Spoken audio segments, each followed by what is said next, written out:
மாதம் 21ஆம் தேதி ஆராதனை நிகழ்ச்சியை பார்த்து கொண்டிருக்கின்ற உங்கள் மேல் ஆண்டவருடைய கிருபை இறங்கி வருவதாக, கர்த்தருடைய வல்லமை உங்களை நிரப்புவதாக, இந்த நாளில் விசேஷித்த ஆசீர்வாதத்தை பெற்றுக்கொள்வதற்கு உரிய வல்லமை உங்கள் மேல் வெளிப்படுவதாக, உங்களுக்கு வேண்டிய அனைத்தையும் ஆண்டவர் அருள்வாராக என்று நான் உங்களை வாழ்த்தவும் ஆசீர்வதிக்கவும் செய்கின்றேன். கர்த்தருடைய கிருபை உங்களோடு இருப்பதாக. நான் ஒரு சிறிய பாடல் ஒன்று பாடுகின்றேன். இந்த பாடலை கவனிப்போம்.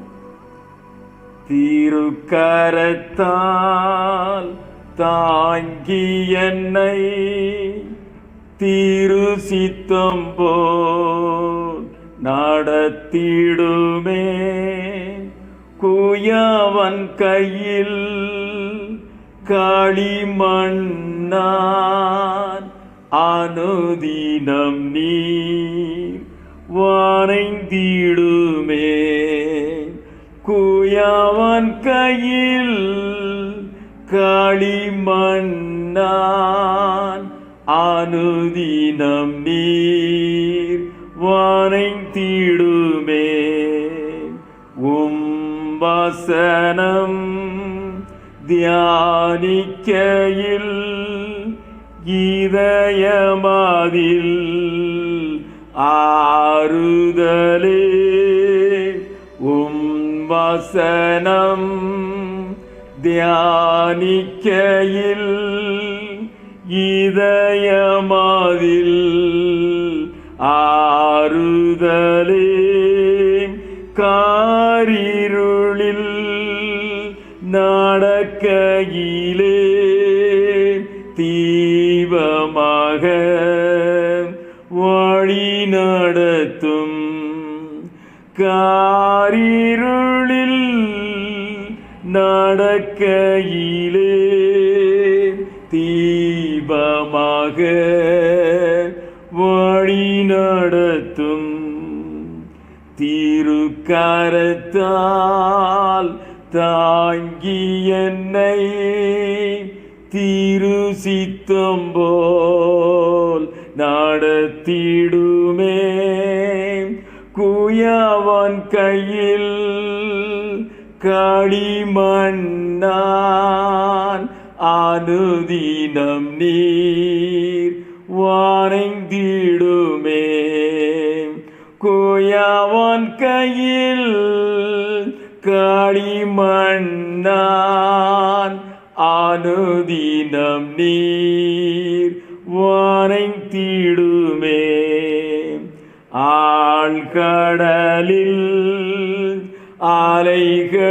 அலைகளினால் அசையும் போது என் படகில், ஆழ்கடலில்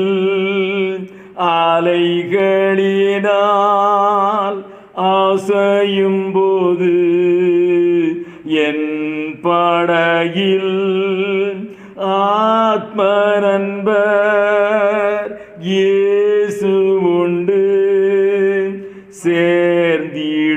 சேர்ந்திடுவேன் அவர் சமூகம், ஆத்ம நண்பர் இயேசு உண்டு, சேர்ந்திடுவேன் அவர் சமூகம்,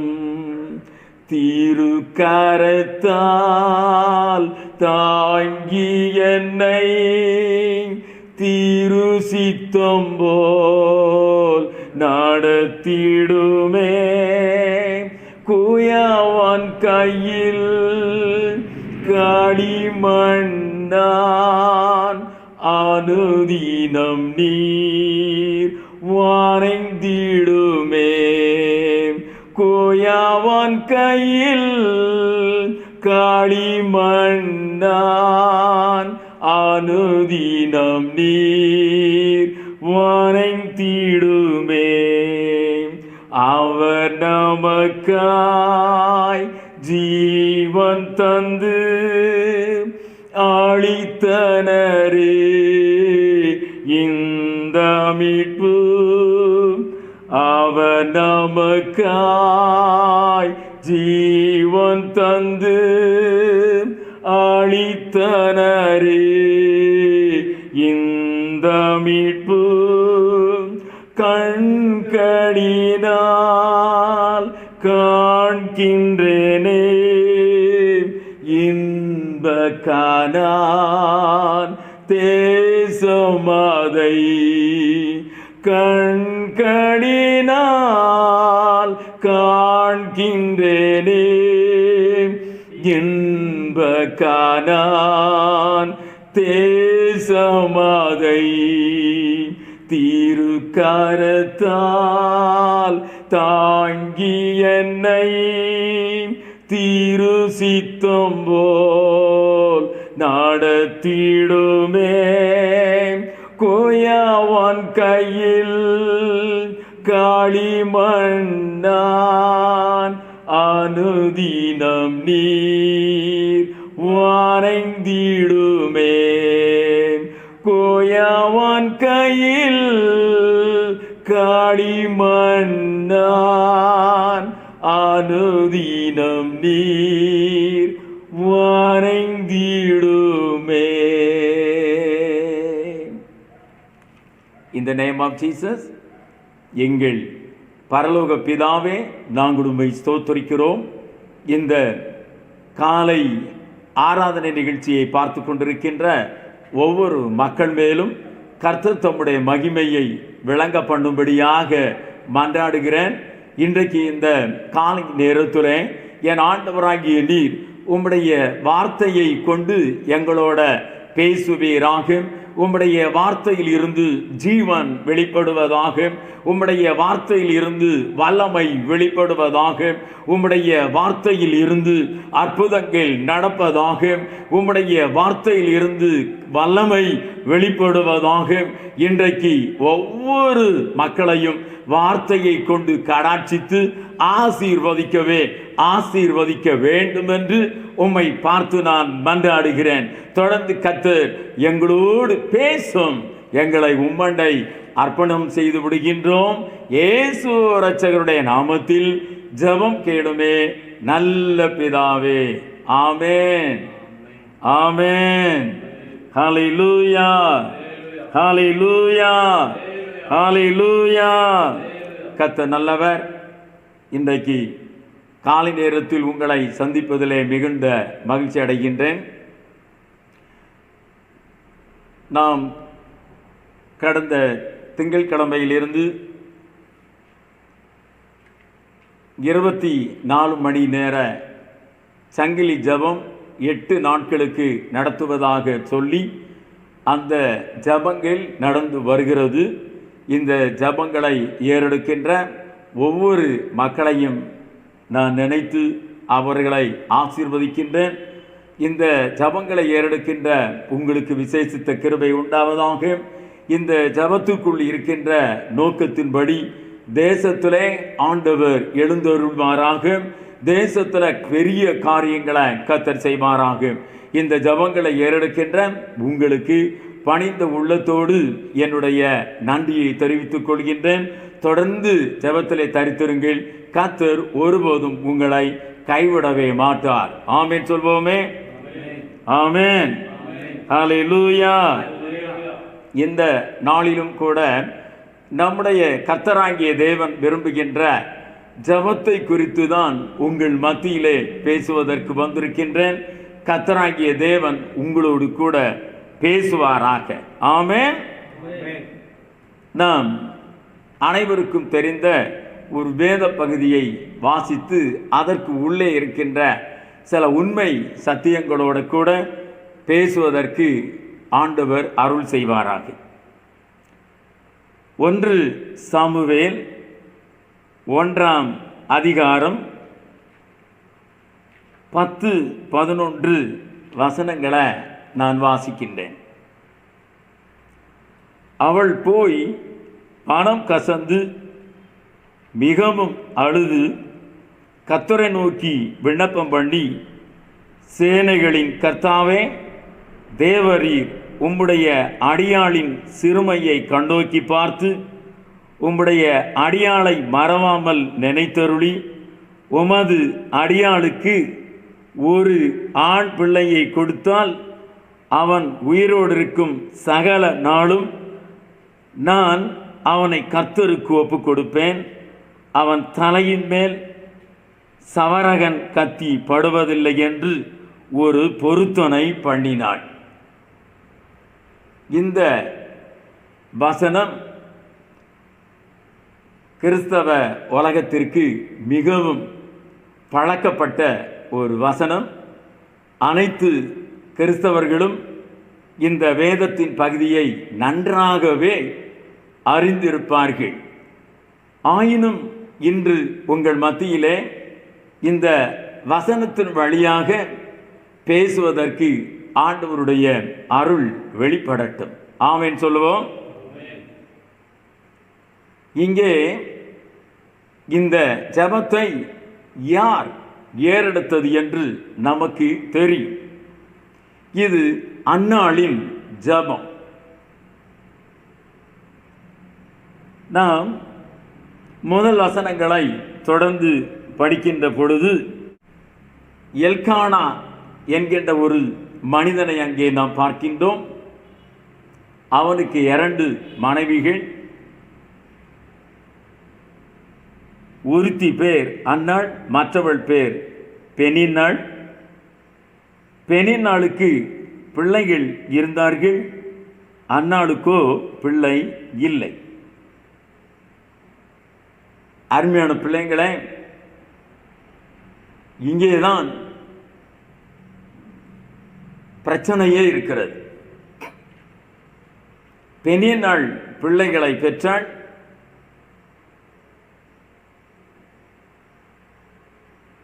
அன்னாளுக்கோ பிள்ளைகள் இல்லை. பிள்ளை இல்லாத காரணத்தினால் பெனின்னாள் ரொம்பவும் அன்னாளை வருத்தப்படுத்தி வந்தாள். ஒவ்வொரு நாளும் பெனின்னாளுடைய பேச்சுகளும் அவளுடைய கிரியைகளும் அவளுடைய நடத்துதல்களும் இந்த அன்னாளை மிகவும் நோகடித்தது. மிகுந்த வருத்தத்திற்குள் இந்த அன்னாள் ஒவ்வொரு நாளும் அழுவதும் புலம்புவதுமாக வாழ்க்கை நடந்து வருகிறது. ஆயினும் வருடந்தோறும் எல்கானா பலியிடும்படியாக தன்னுடைய மனைவியாகிய பெனின்னாளையும் அன்னாளையும் அழைத்து கொண்டு சீலோவிலே இருக்கின்ற தேவாலயத்திற்கு போய் கர்த்தருக்கு ஆராதனை செய்து வந்தார்கள். கர்த்தருக்கு ஆராதனை செய்வதிலே இந்த எல்கானா மிகவும் பிரியமானவன்.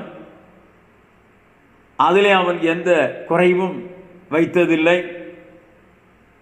ஒவ்வொரு தடவையும் கர்த்தருக்கு ஆராதனை செய்யும்படி அவர்கள் போகும்போதெல்லாம் இந்த எல்கானா தன்னுடைய மனைவியாகிய அன்னாளை அதிகமும் நேசிப்பதாக நமக்கு புரிந்து கொள்ள வேத வசனங்கள் பேசுகிறது. பெனின்னாளை விடவும் அன்னாளிடத்திலே அதிகம் பாசம் காட்டுவான். பலி செலுத்துவதிலே 2 மடங்கு கொடுப்பான். உனக்கு 10 குமாரரை பார்க்கிலும் நான் அதிகம் அல்லவா என்கின்ற ஆறுதல் வார்த்தைகளை பேசுவான். இந்த வார்த்தைகளை எல்லாம் கேட்டாலும் அன்னாளுக்கோ சமாதானம் இல்லை.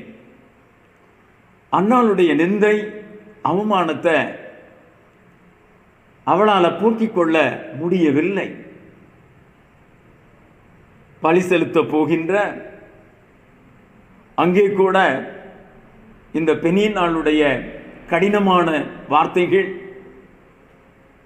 அன்னாளை நொறுக்கி போடும். பல சந்தர்ப்பங்களிலே அவள் போய் அழுது கொண்டே இருப்பாள். தன்னுடைய புருஷன் எல்கானா, ஏன் அழுகிறாய் என்று அவளுடைய சூழ்நிலைமையை நினைத்து மிகவும் ஆறுதலாகவே பேசுவான். அப்படி இருந்தாலும் தனக்கு குழந்தை இல்லை என்கின்ற அந்த ஒரே காரணத்து நிமித்தம் தானே நான் இவ்வளவாய் பாதிக்கப்படுகிறேன், நிந்திக்கப்படுகிறேன், அவமானப்படுத்தப்படுகின்றேன், நான் மிகவும் வியாகுலப்படுவதற்கு ஏதுவாக, சமாதானமற்றவளாய் போவதற்கு ஏதுவாய் நடத்தப்படுகிறேன் என்கின்ற அந்த காரியத்தில் இருந்து அவளால் விடுபடவே முடியவில்லை. அருமையான பிள்ளைங்களே, இப்படிப்பட்ட சூழ்நிலைமை இங்கே வருஷந்தோறும் பலியிடப் போகின்ற காட்சிகள். ஒவ்வொரு தடவையும் பலிகளை செலுத்திவிட்டு ஆண்டவருடைய சமூகத்திலே இந்த அன்னாள் பிரார்த்தனை செய்வதுண்டு. ஆனால் கர்த்தராகிய தேவனோ அன்னாளின் கற்பத்தை அடைத்திருந்தார் என்று வசனம் சொல்கிறது. அப்படி அன்னாளுடைய கற்பத்தை கர்த்தர் அடைத்திருந்ததினால் அவள் வருஷந்தோறும் ஜெபம் பண்ணி வந்த போதிலும், தன்னுடைய குறைவுகள் நீங்க தினந்தோறும் ஜெபம் பண்ணி வந்த போதிலும் அவளுடைய ஜெபத்திற்கு பதில் கிடைக்கவில்லை. நாள் ஒன்று வந்தது. அந்த நாளில் நடந்த காரியத்தை தான் நான் இங்கே உங்களுக்கு வாசித்து காண்பித்தேன். 1 சாமுவேல் 1:10-11 வசனம். அவள் போய் மனம் கசந்து மிகவும் அழுது கர்த்தர் நோக்கி விண்ணப்பம் பண்ணி, சேனைகளின் கர்த்தாவே, தேவரின் உம்முடைய அடியாளின் சிறுமையை கண்டோக்கி பார்த்து உம்முடைய அடியாளை மறவாமல் நினைத்தருளி உமது அடியாளுக்கு ஒரு ஆண் பிள்ளையை கொடுத்தால் அவன் உயிரோடு இருக்கும் சகல நாளும் நான் அவனை கர்த்தருக்கு ஒப்பு கொடுப்பேன், அவன் தலையின் மேல் சவரகன் கத்தி படுவதில்லை என்று பொருத்தனை பண்ணினாள். அன்பு பிள்ளைங்களே, இது ஒரு ஆச்சரியமான கட்டம். எவ்வளவோ ஜபங்கள் ஏறெடுக்கப்பட்டாகிவிட்டது. அப்பையெல்லாம் ஜபத்திற்கு எந்த பதிலும் கிடைக்கவில்லை.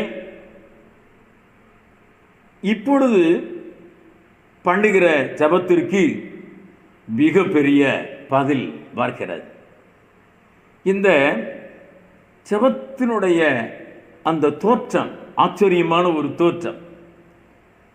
இங்கே அன்னாள் வருத்தத்தோடே மனக்கசந்து அழுது பொருத்தனை பண்ணி ஜெபம் செய்கின்றாள். இந்த பொருத்தனையிலே ஒரு மகா பெரிய அர்த்தம் இருக்கின்றது. அதைத்தான் நான் உங்களுக்கு சொல்ல வேண்டும். அது என்ன? அருமையான பிள்ளைங்களே, இந்த அதிகாரத்தின் 28 வசனத்தை வாசிக்கின்ற பொழுது அந்த காரியம் எழுதப்பட்டிருக்கிறது.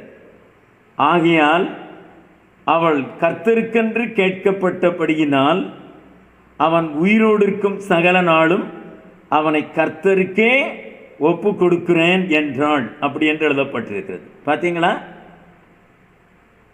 அவன் கர்த்தருக்கென்று கேட்கப்பட்டபடியினால் அப்படி என்று இருக்கிறது. இங்கே அன்னாள் ஜெபம் செய்கின்ற பொழுது இதுவரைக்கும் அவள் ஜெபம் பண்ணினது போலல்ல. இப்பொழுது ஜெபம் செய்கின்ற பொழுது கர்த்தருக்கென்று கேட்கிறாள். கர்த்தருக்கென்று கேட்கிறாள். இதுவரைக்கும் தனக்கென்று கேட்டாள். தனக்கு ஒரு உரிமை வேண்டும், அதற்கு ஒரு பிள்ளையை தாரும் என்று கேட்டாள்.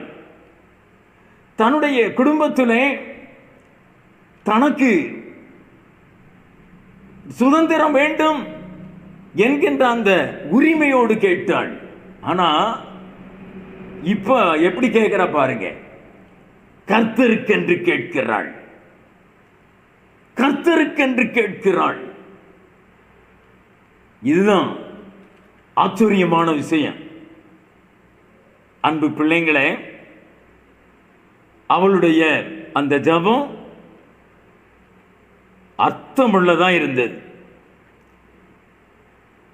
நிந்தை நீங்க, நீர் எனக்கு கொடுக்கும் விலையேற பெற்ற பிள்ளையை, அந்த பிள்ளையாகிய பொக்கிஷத்தை உமக்கே கொடுத்து விடுவேன், உமக்கு தந்து விடுவேன். நீர் எனக்கு ஒரு ஆண் பிள்ளையை தந்தால் அதை நான் எனக்கென்று வைத்துக் கொள்ள மாட்டேன். உம்முடைய தேவைகள் சந்திக்கப்படுவதற்கு, உம்முடைய ராஜ்யம் கட்டப்படுவதற்கு, உம்முடைய மகிமை விளங்க பண்ணுவதற்கு, உம்முடைய அற்புத செயல்களுக்கு ஒரு சாட்சியாக என்னுடைய பிள்ளையை உமக்கடுத்த தேவைகளுக்காக நான் கொடுத்து விடுவேன் என்று அவள் ஆண்டவரிடத்திலே அழுது புலம்பி ஜெபம் செய்தாள், கண்ணீரோடு ஜெபம் செய்தாள். கர்த்தர் அவளுடைய ஜெபத்தை கேட்டு அவளுடைய ஜெபத்திற்கு பதில் கொடுத்தார். அந்த பதில்தான் இந்த ஜெபத்திற்கு பின்பு அவள் பெற்றெடுத்த ஆண்மகன் சாமுவேல். கர்த்தரை மகிமைப்படுத்துவோமே. அல்லேலூயா, அல்லேலூயா. இங்கே கர்த்தராகிய தேவனுடைய தேவை நிரம்ப வேண்டும், அவர் விருப்பம் நிறைவேற வேண்டும், அவருடைய சித்தம் மட்டும் ஆக வேண்டும் என்று உறுதியாய் கர்த்தருக்கென்றே தான் பெறப்போகிற பிள்ளையை அர்ப்பணித்து ஒப்பு கொடுத்து ஜெபம் செய்தாள். அந்த ஜெபம்தான் விலையேற பெற்ற ஜெபமாயிருந்தது.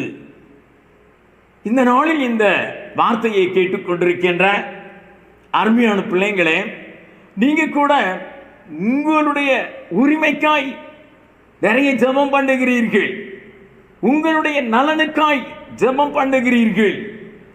அதிக ஜெபங்களும் சுயநலம் நிரம்பின ஜெபமாகவே இருக்கிறது. தேவ ராஜ்யத்துக்கு அடுத்து ஜெபங்கள் இந்த கடைசி காலத்தில் குறைந்து போய்விட்டது. அருமையான பிள்ளைங்களே, தனக்கென்று பண்ணுகிற ஜெபங்கள் அதிகமாய் போயிற்று. நாம் இப்படி ஜெபம் பண்ணிக்கொண்டே இருப்போம் என்றால் தேவனுக்கு அடுத்த காரியங்கள் நிறைவேற முடியாமல் போய்விடும், தேவனுடைய செயல்களை நிறைவேற்றுவதற்கு முடியாமல் போய்விடும், தேவனுடைய வல்லமையை, தேவனுடைய சாட்சிகளை ஏற்படுத்துவதற்கு முடியாமல் போய்விடும்.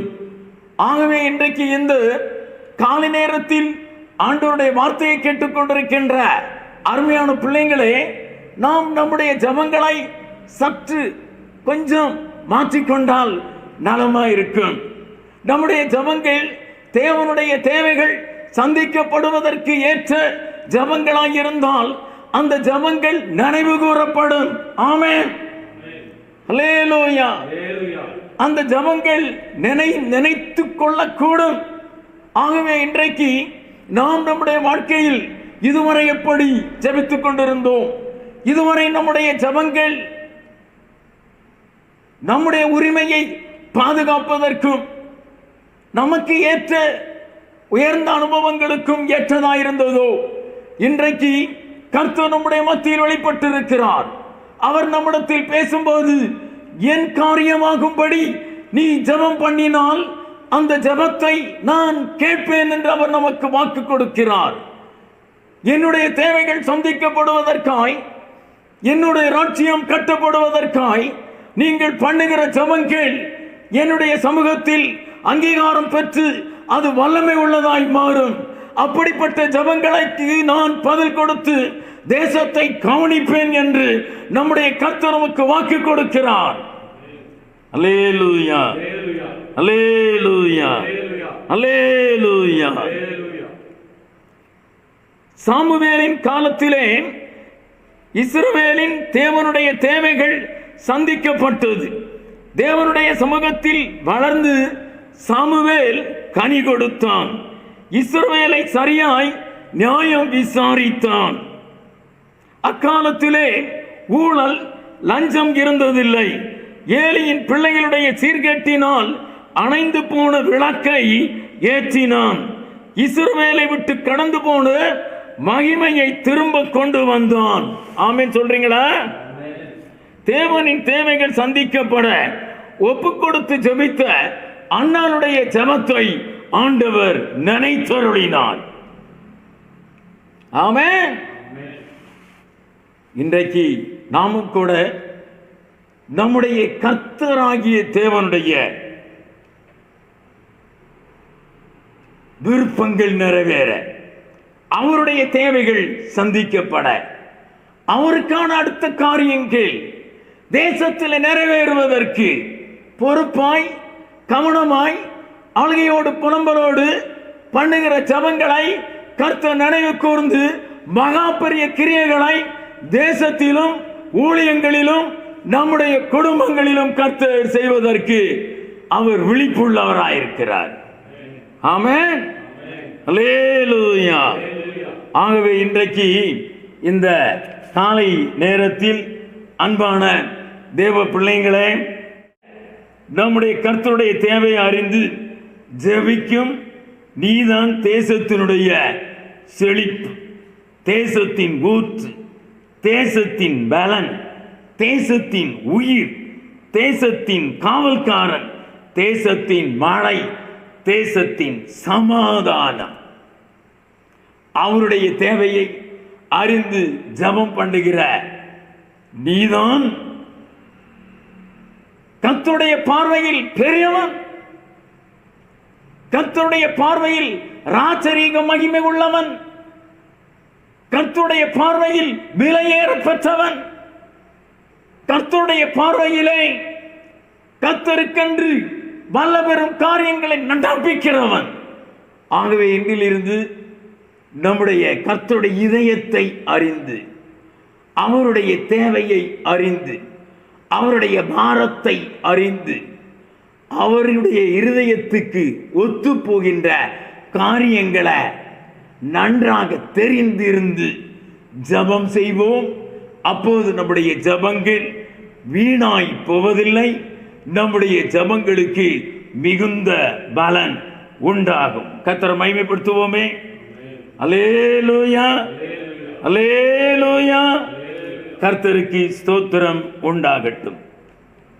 நான் ஆண்டவருடைய இதயத்திற்கு ஏற்ற ஜெபம் செய்ய வேண்டும் என்கின்றதிலே 2 அல்லது 3 குறிப்புகளை வேகமாக நான் உங்களிடத்திலே பேசுவதற்கு இருக்கின்றேன். கர்த்தர் நடத்துவாராக.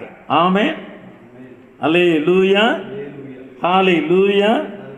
எசேக்கியேல் தீர்க்க தரிசன புத்தகம், அதிலே 22வது அதிகாரம் 30வது வசனத்தை நான் வாசிக்கட்டும். எசேக்கியேல் 22ஆம் அதிகாரம் 30வது வசனம். நான் தேசத்தை அழிக்காதபடிக்கு திறப்பிலே நிற்கவும் சுவரை அடைக்கவும் தக்கதாக ஒரு மனுஷனை தேடினேன், ஒருவனையும் காணேன். அப்படி என்று எழுதப்பட்டிருப்பதை கவனிக்கின்றோம். நான் தேசத்தை அழிக்காதபடிக்கு திறப்பிலே நிற்கவும் சுவரை அடைக்கவும் தக்கதாக ஒரு மனுஷனை தேடினேன், ஒருவனையும் காணேன். அப்படி என்று எழுதப்பட்டிருக்கின்றது. இங்கே கவனிங்க, சுவரை அடைக்க என்றால் சுவரில் ஒரு இடைவெளி ஏற்பட்டிருக்கிறது. இது தேவனுக்கும் மனிதனுக்கும் இடையில் ஏற்பட்ட இடைவெளி. இந்த இடைவெளிதான் பிரச்சனையாயிருக்கின்றது. நாம் தேவனை விட்டு விட்டோம். அவரோடு ஒன்றித்து இசைந்து ஐக்கியமாக வாழ்கின்ற அந்த அனுபவத்தை தள்ளிவிட்டோம். உலக காரியங்கள் நம்மை பிடித்து, உலக காரியங்கள் நம்மை வஞ்சித்து தேவனுடைய ஐக்கியத்தை விட்டு நம்மை வேறு வழியாய் தள்ளிக்கொண்டு போய்விட்டது. அதனால தான் ஏசாயா தீர்க்கதரிசி 59 அதிகாரத்தின் 2வது வசனத்திலே, உங்கள் அக்கிரமங்களே உங்களுக்கும் உங்கள் தேவனுக்கும் நடுவாக பிரிவினை உண்டாக்குகிறது, உங்கள் பாவங்களே அவர் உங்களுக்கு செவி கொடாதபடி அவர் முகத்தை உங்களுக்கு மறைக்கிறது, அப்படி என்று எழுதப்பட்டிருப்பதை கவனிக்கின்றோம். ஆம் அன்பு பிள்ளைகளே, உங்கள் அக்கிரமம், உங்கள் பாவம் தேவனுக்கும் உங்களுக்கும் நடுவாக பிரிவினை உண்டாக்கி இருக்கிறது. அதுதான் எசேக்கியேல் தீர்க்கதரிசி சொல்லுகின்ற அந்த இடைவெளி. பாவம், அக்கிரமம் தேவனுக்கும் நமக்கும் இடையே இடைவெளியை ஏற்படுத்திவிட்டது. அன்பு பிள்ளைகளே, இதுதான் ஆண்டவராகிய தேவன் கவனிக்கின்ற பொழுது ஒரு மகா பெரிய குறைவாக வேதனையோடு பார்க்கிறார், வருத்தத்தோடு பார்க்கிறார். என் ஜனத்தோடு நான் ஐக்கியமாய் வாழ முடியவில்லையே, என் ஜனம் என்னை தள்ளிவிட்டதே, என் ஜனம் என்னை விட்டு இந்த உலக காரியங்களை பின்பற்றி வெகு தூரத்திற்கு போய்விட்டதே, அப்படி என்று அவர் மிகவும் தன்னுடைய வருத்தத்தை தெரியப்படுத்துவதை கவனிக்கின்றோம். நான் தேசத்தை அழிக்காதபடிக்கு தரப்பிலே நிற்கவும் சுவரை அடைக்கவும் தக்கதாக ஒரு மனுஷனை தேடினேன், ஒருவனையும் காணவில்லை, அப்படி என்று இருக்கிறது. நாம் எசேக்கியேல் 9 அதில் 4வது வசனத்தை வாசிக்கின்ற பொழுது, தேவாலயத்தினுடைய வாசலிலே மைக்கூட்டை வைத்திருக்கின்ற ஒரு தூதன் நிற்கின்றான். அந்த தூதனை பார்த்து கர்த்தர் சொல்லுகிறார், எசேக்கியேல் 9:4, நீ எருசலேம் நகரம் எங்கும் உருவ போய் அதற்குள்ளே செய்யப்படுகிற சகல அருவருப்புகளின் நிமித்தம் பெருமூச்சு விட்டு அழுகிற மனுஷரின் நெற்றிகளில் அடையாளம் போடு என்றார், அப்படின்னு இருக்கிறார். இங்கே கவனிங்க, எருசலேம் பட்டணத்திற்குள்ளால செய்யப்படுகிற அருவருப்புகளின் நிமித்தம் கண்ணீர் விட்டு அழுகிறவர்களை முத்திரை போடுங்கள் அப்படி. அன்பான பிள்ளைங்களை, ஒரு காலத்தில் இந்த எசேக்கியேல் தீர்க்க தரிசன புத்தகத்திலே ஜனங்கள் அருவருப்பான பாவங்களை செய்த பொழுது அவர்கள் நிமித்தம் தரப்பில் நின்று ஜெபிக்கிறார்கள், கண்ணீர் சிந்துகிறார்கள், தங்களுடைய வருத்தத்தை தேவனுக்கு தெரியப்படுத்தி தேவனுக்கும் பாவம் செய்கின்ற மனிதர்களுக்கும் இடையே நின்று அதிபயங்கரமான வருத்தத்தின் ஜெபத்தை ஏறெடுக்கின்றார்கள். திறப்பிலே நின்று இந்த ஜனங்கள் நிமித்தம் கர்த்தரை நோக்கி மன்றாடுகின்றார்கள். அப்பொழுது ஆண்டவருக்கு அவர்களுடைய மன்றாட்டு ஜெபங்கள் ஆச்சரியத்தை ஏற்படுத்தியது. அந்த மாதிரி ஜெபங்கள் யாரெல்லாம் ஏறெடுத்தார்களோ அவர்கள் எல்லாரும் கர்த்தருடைய பார்வைக்கு மிகவும் அற்புதமானவர்கள் என்று தோன்றத்தக்கதாய் அவர்கள் மேலே தேவனுடைய தூதனிடத்திலே அவர்களை அடையாளம் போட்டு வேறுபடுத்து என்று சொன்னார். ஆச்சரியம். இப்ப கவனிங்க, அன்றைக்கு இவ்வளவு வாரத்தோடு திறப்பிலே நின்று ஜெபம் பண்ணினார்களே, அப்படி ஜெபம் பண்ணினவர்கள் இப்பொழுது இந்த எசேக்கியேல் 22 அதிகாரம் வருகின்ற பொழுது அவர்கள் எல்லாரும் உலகத்தை பார்த்து ஓடிவிட்டார்களோ, உலகத்தின் பாவங்களை பின்பற்றி போய்விட்டார்களோ, உலகத்தின் அசுத்தமான பழிகளையும் அருவருப்புகளையும் தேடி போய்விட்டார்களோ என்று யோசிக்க வைக்கும்படி இங்கே இந்த வசனம் சொல்லுகிறது. நான் தேசத்தை அழிக்காதபடிக்கு திறப்பிலே நிற்கவும் சுவரை அடைக்கவும் தக்கதாக ஒரு மனுஷனை தேடினேன், ஒருவனையும் காணவில்லை. ஏற்கனவே திறப்பிலே நிற்க ஆட்கள் இருந்தார்கள். ஆனால் இப்பொழுது அந்த ஆட்கள் பின்மாற்றம் அடைந்து கர்த்தரை விட்டு வெகு தூரம் போய்விட்டார்கள். அதனாலே தான் என் இருதயத்துக்கு ஏற்றபடி என் இருதயத்தினுடைய வருத்தத்தை புரிந்து என்னுடைய தேவையை அறிந்து என் ஏக்கத்தை புரிந்து ஜெபம் பண்ணுகிற ஒருவனை தேடினேன், அவனை இங்கே காணவில்லை என்று சொன்னார். இதனுடைய அர்த்தம் என்ன? ஜெபம் பண்ணுவதற்கு ஆட்கள் இல்லை என்றா இது விளங்குகிறது? நான் சொல்லுகிறேன், ஜெபம் பண்ணுவதற்கு ஆட்கள் இருக்கிறார்கள். வழக்கத்தின்படி ஜெபம் பண்ணுகிறவர்கள் இருக்கிறார்கள். நம்முடைய நாட்டிலே கூட திறப்பின் வாசல் ஜெபங்கள் எல்லாம் இருக்கிறது. அந்த ஜெபங்கள் எல்லாம் தேவாதி தேவன் விரும்புகிறபடி இல்லை, தேவனுடைய இருதயத்துக்கு ஏற்றபடி இல்லை, தேவன் வாஞ்சித்து கதறுகிறபடி இல்லை. இன்றைக்கு நடக்கின்ற ஜெபங்கள் மனித வழக்கத்தின்படி சபை வழக்கத்தின்படி நடக்கிறது. அதை ஆண்டவர் விரும்பவில்லை.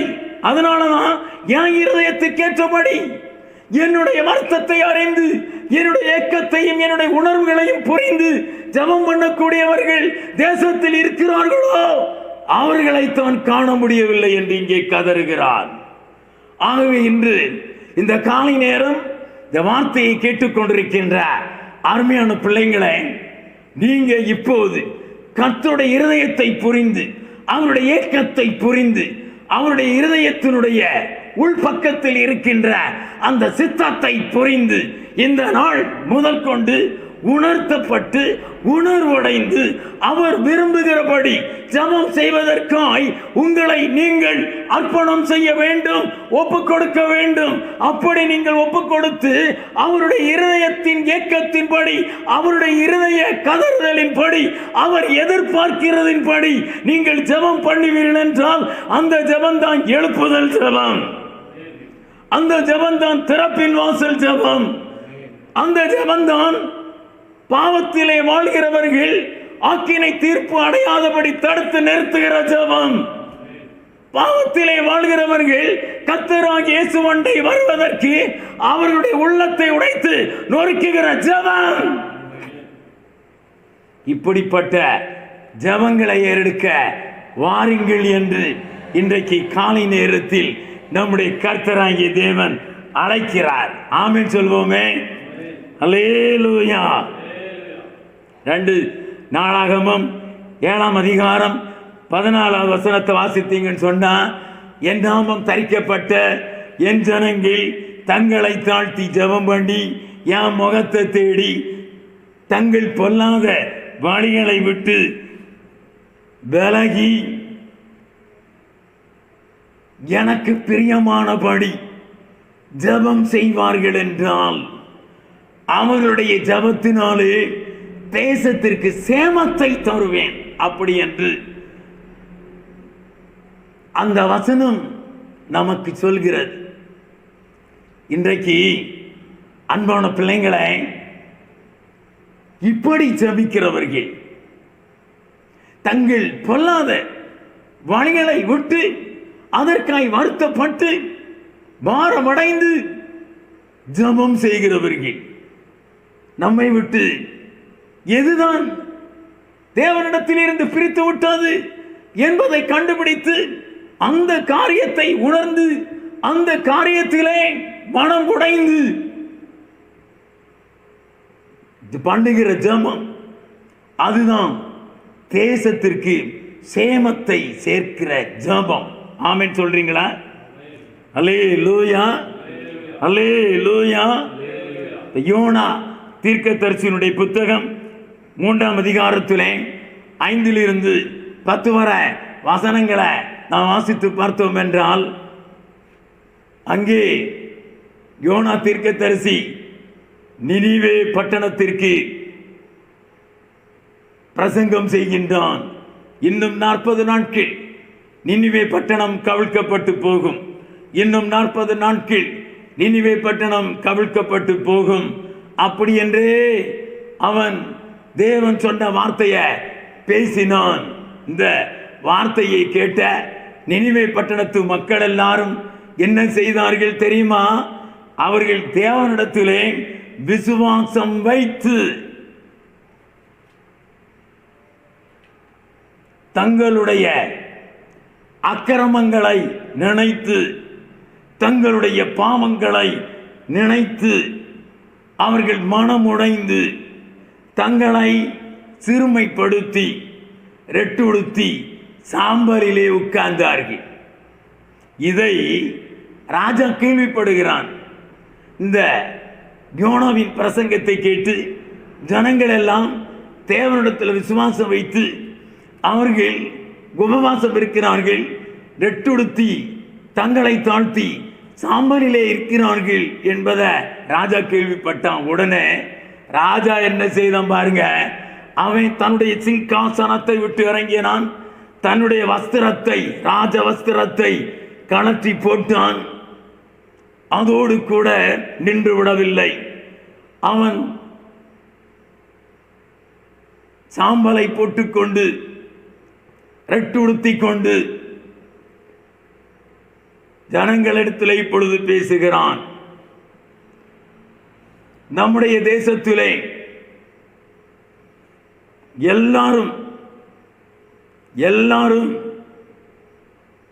பெரியவர்கள், மூப்பர்கள், வாலிபர்கள், சிறுவர்கள், சிறுமிகள், குழந்தைகள் எல்லாருமே 3 நாட்கள் யாரும் எந்த ஆகாரம் ருசி பார்க்க கூடாது, யாரும் புசிக்க வேண்டாம்.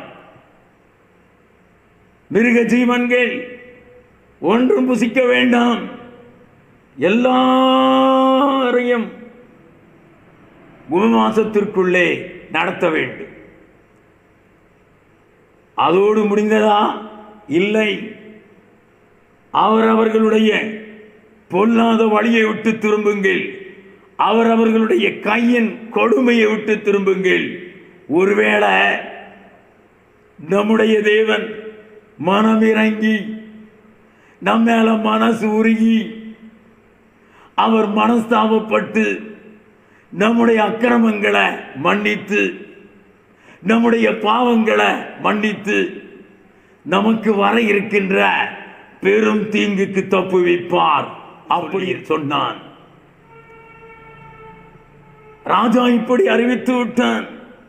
அன்பான பிள்ளைங்களே, உரத்த சத்தமாய் கூப்பிட வேண்டும் அப்படியும் ராஜா சொன்னான்.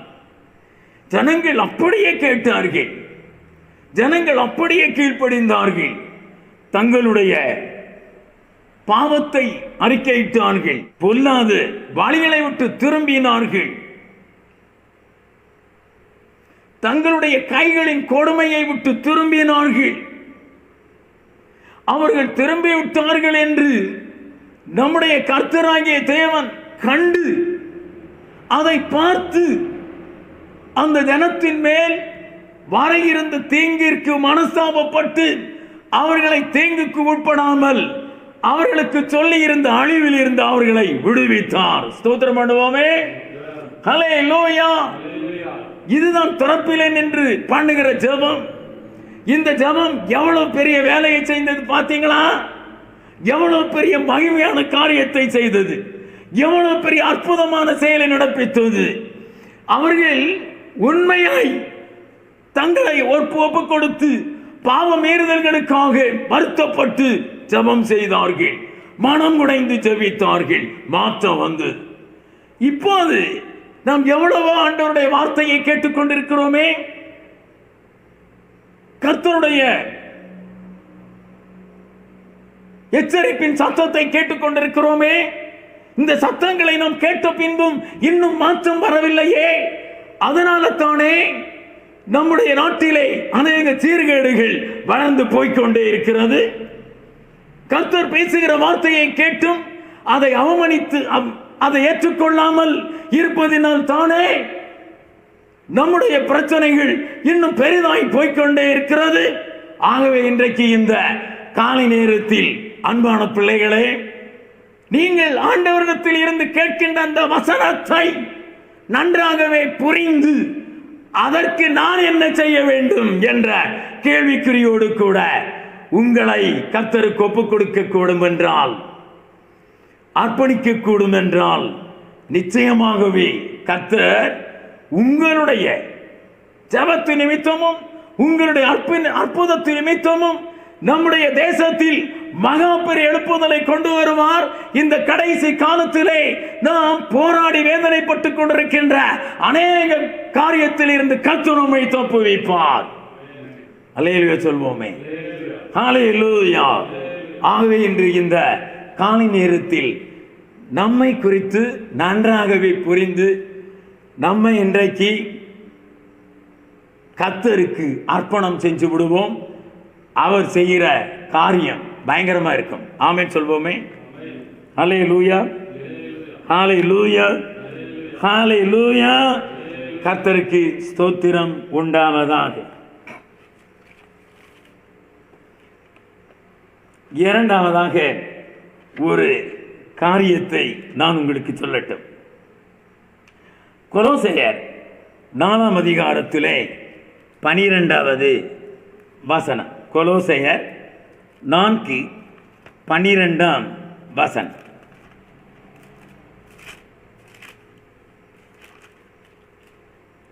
வாசிக்கட்டும். எப்பாப்பிராவும் உங்களுக்கு வாழ்த்துதல் சொல்லுகிறான். உங்களை சேர்ந்தவனும் கிறிஸ்துவின் ஊழியக்காரனுமாகிய இவன் நீங்கள் தேவனுக்கு சித்தமானவைகளில் எல்லாவற்றிலும் தேர்ந்தவர்களாயும் பூரண நிச்சயம் உள்ளவர்களாயும் நிலை நிற்க வேண்டும் என்று தன் ஜெபங்களில் உங்களுக்காக போராடுகிறான். அப்படி என்று எழுதப்பட்டிருக்கிறது. அன்பு பிள்ளைகளே, இங்கே கொலோசையர் விசுவாச மக்களுக்காக இந்த எப்பாப்பிரா என்கின்ற தேவ மனுஷன் ஊழியக்காரர் ஜெபம் செய்கிறார். எப்படி ஜெபிக்கிறார் பாருங்க. நீங்கள் தேவனுக்கு சித்தமானவர்கள் எல்லாவற்றிலும் தேர்ந்தவர்களாயிருக்க வேண்டும், பூரண நிச்சயம் உள்ளவர்களாயிருக்க வேண்டும். அதற்காக போராடி ஜெபம் செய்கின்றான். அருமையான பிள்ளைங்களே, மத்தேயு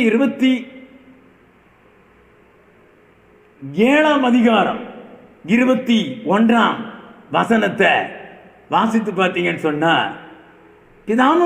பிதாவின் சித்தம் செய்கிறவனே பரலோக ராஜ்யத்தில் பிரவேசிப்பானே அல்லாமல் என்ன நோக்கி கர்த்தாவே கர்த்தாவே என்று சொல்லுகிறவன் அதில் பிரவேசிப்பதில்லை, அப்படி என்று எழுதப்பட்டிருக்கிறது.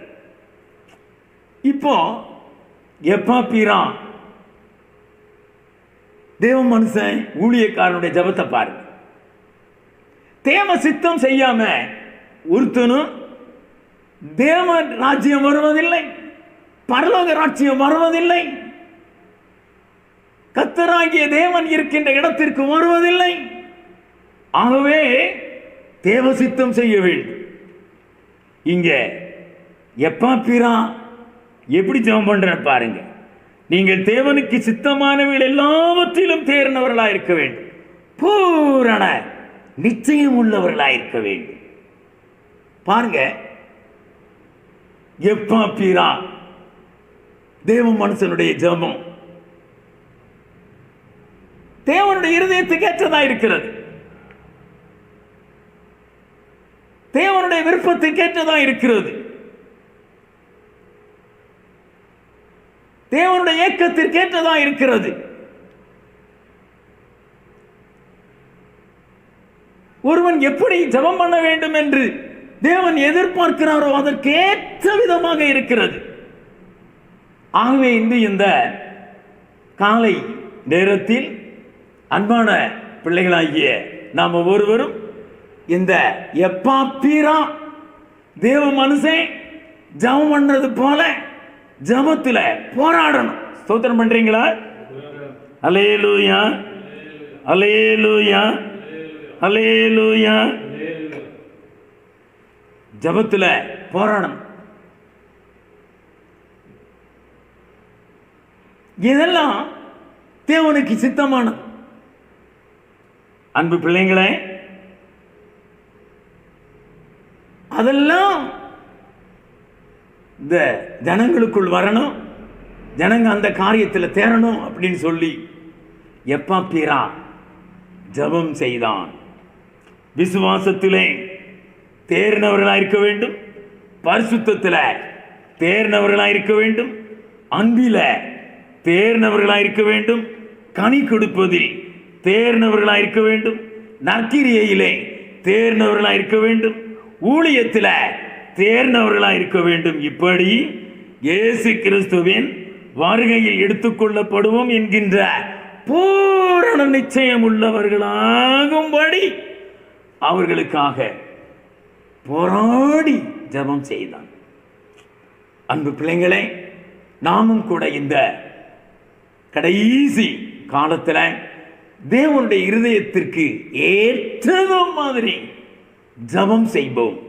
இன்றைய சபைகளுக்காக, சபைகள் தேவனுடைய சித்தம் செய்வதிலே தேரும்படி நாம் ஜெபத்திலே விழுந்து கிடப்போம். தேசத்திலே பரிசுத்தவான்கள் தேவனுடைய சித்தத்துக்கு அடுத்த காரியத்தில் தேர் வளரும்படியாய் நாம் அன்றாடி ஜெபத்திலே விழுந்து கிடப்போம். இதைத்தான் நம்முடைய தேவன் விரும்புகிறார், நம்முடைய தேவன் வாஞ்சிக்கிறார். எப்பாப்பிரா தேவனுடைய இருதயத்தை அறிஞ்சு ஜெபம் பண்ணான். ஆமென் சொல்றீங்களா? அல்லேலூயா, அல்லேலூயா, அல்லேலூயா. தேவனுடைய இருதய நினைவின்படி, மன விருப்பப்படி, தேவனுடைய இருதயத்தினுடைய ஆழமான ஏக்கத்தின்படி யாரெல்லாம் ஜெபம் செய்கிறீர்களோ நீங்க எல்லாம் பரலோகம் அறிந்த விசுவாசி, பரலோகம் அறிந்த தேவ தாசர்கள். நீங்க தான் இந்த தேசத்திற்கு விலையேற பெற்றவர்கள். உங்களை வைத்து தான் இந்த தேசத்தில் தேவன் பெரிய காரியத்தை செய்ய முடியும். ஆமென் சொல்வோமே. ஹல்லேலூயா.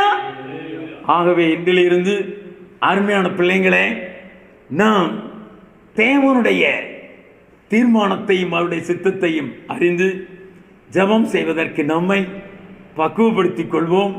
இந்த வார்த்தையில் இருந்து நான் விடைபெறுகின்றேன். கர்த்தர் உங்களை தொடர்ந்து நடத்துவாராக. ஆமென் சொல்வோமே. அல்லேலூயா, ஹல்லேலூயா. கர்த்தருக்கு ஸ்தோத்திரம் உண்டாவதாக. நாம் ஜெபம் செய்வோம். எங்கள் ஆண்டவரும் இரட்சகருமானவரே, மகா பரிசுத்தமான கர்த்தாவே, இன்றைக்கு இந்த காலை பொழுது நேரத்தில் உம்முடைய சமூகத்திலே நாங்கள் கேட்டுக்கொண்டிருந்த வார்த்தைகளுக்காக உமக்கு நன்றி செலுத்துகிறோப்பா. வார்த்தைகளுக்காக உமக்கு ஸ்தோத்திரப்பா. இந்த வார்த்தைகளை நீர் எங்களுக்கு வெளிப்படுத்துகிறீரே, இந்த வார்த்தையின் ரகசியங்களை எங்களுக்கு நீ சொல்லி தந்தீரே அப்பா. இந்த வார்த்தையை கேட்ட ஒருவர் கூட வெட்கப்பட்டு போகாதபடி, ஒருவர் கூட கெட்டு அழிந்து போகாதபடி ஒருவர் கூட இந்த உலகத்துக்கு ஏற்றவர்களாய் போகாதபடி கர்த்தாவே உம்முடைய சித்தம் செய்வதிலே தேறின பிள்ளைகளாகும்படி இவர்களை கர்த்தர் ஆயத்தமாக்க வேண்டும் என்று உம்மிடத்தில் அடியான் மன்றாடுகின்றேன். அந்நாள் உம்முடைய தேவையை அறிந்து உம்முடைய விருப்பத்தை நிறைவேற்றுவதற்காக பொருத்தனையோடு கூட ஜபம் செய்தால் அந்த ஜபத்தை நீர் ஏற்றுக்கொண்டு அந்த ஜபத்திற்கு பதில் கொடுத்தீரே அப்பா, உமக்கு நன்றி. அந்த ஜபத்தை கேட்டீரே, உமக்கு நன்றி. இன்றைக்கு இப்பொழுது இங்கே ஜபத்திலே தரித்திருக்கின்ற ஒவ்வொருவரையும் கர்த்தர் கண்ணோக்கிப்பார். உம் இதய விருப்பத்தை அறிந்து உம் ஏக்கத்தை அறிந்து ஜபம் செய்கிறவர்களை கர்த்தர் இன்னும் உயிர்ப்பிப்பீராக. இவர்களை தேசத்திற்கு ஆசீர்வாதமானவர்களாய் ஏற்படுத்துவீராக. இவர்களை கொண்டு தேசத்திலே பலத்த கிரியைகளை காண பண்ணுவீராக. உமக்கு நன்றி அப்பா, கோடி கோடி ஸ்தோத்திரம். இந்த ஜபத்திலே தரித்திருக்கின்ற வார்த்தைகளை கேட்டுக்கொண்டிருந்த ஒவ்வொரு மேலும் கர்த்தர் இப்பொழுது அசைவாடி வல்லமையான கிரியையை செய்யும், அற்புதங்களை செய்யும், தடைகளை தகர்த்து போடும். இவர்களை விரட்டி கொண்டு வந்த சாத்தானை துரத்தி விடும். இவர்கள் மேல் உம்முடைய இரக்கம் வெளிப்படும்படி செய்யும். இன்று முதல் இவர்களை கர்த்தர் நீரே உம்முடைய பிரசன்னத்தால் நிரப்பி அதிசயங்களை காண பண்ணும். ஒருவரும் வெட்கப்பட்டு போகாதபடி கர்த்தர் நீர் பார்த்துக் கொள்வீராக. உம்முடைய கரத்தில் அனைவரையும் ஒப்புக் கொடுக்கின்றேன். இயேசு ரட்சகருடைய நாமத்தில் ஜெபம் கேளுமே நல்ல பிதாவே, ஆமென். என் ஆத்துமாவே கர்த்தரை ஸ்தோத்திரி, என் முழு உள்ளமே பரிசுத்த நாமத்தை ஸ்தோத்திரி. என் ஆத்துமாவே கர்த்தரை ஸ்தோத்திரி, அவர் செய்த சகல உபகாரங்களையும் மறவாதே. ஆமென். ஆசீர்வாதம். கர்த்தராகிய இயேசு கிறிஸ்துவின் கிருபை, பிதாவாகிய தேவனுடைய அன்பு, பரிசுத்த ஆவியானவருடைய ஐக்கியம், சமாதானம் இன்றும் என்றும் சதா காலங்களிலும் நம் அனைவரோடும் உலகத்தின் அனைத்து பரிசுத்தவான்களோடும் தங்கி இருப்பதாக. ஆமென், ஆமென். கர்த்தர் நல்லவர். நம்முடைய ஆண்டவர் இந்த நாளிலும் கூட நம்மோடு பேசினார். அவர் பேசின வார்த்தைகள் மாறாதவைகள். அந்த வார்த்தையின்படியே அவன் நம்மளை உருவாக்கி நம்ம இந்த தேசத்தில் திறப்பில் நின்று ஜெபம் பண்ணுவதற்கு ஆயத்தமாக்க போகிறார். நீங்கள் இன்றைக்கு உங்களுடைய இதயத்தை திறந்து கொடுத்தால் இந்த ஜெப ஆவி உங்களுக்குள் வரும். நீங்கள் இந்த தேசத்திற்காய் மன்றாட்டு ஜெபம் பண்ணுகிறவர்களாக இருப்பீர்கள். கர்த்தர் அது நிமித்தம் உங்களை முத்திரையிட்டு தேசத்தில் வேறுபடுத்தி கனப்படுத்துவார். அவனுடைய பிரசன்ஸ் உங்களை விட்டு விலகாதிருக்கட்டும். ஜீசஸ்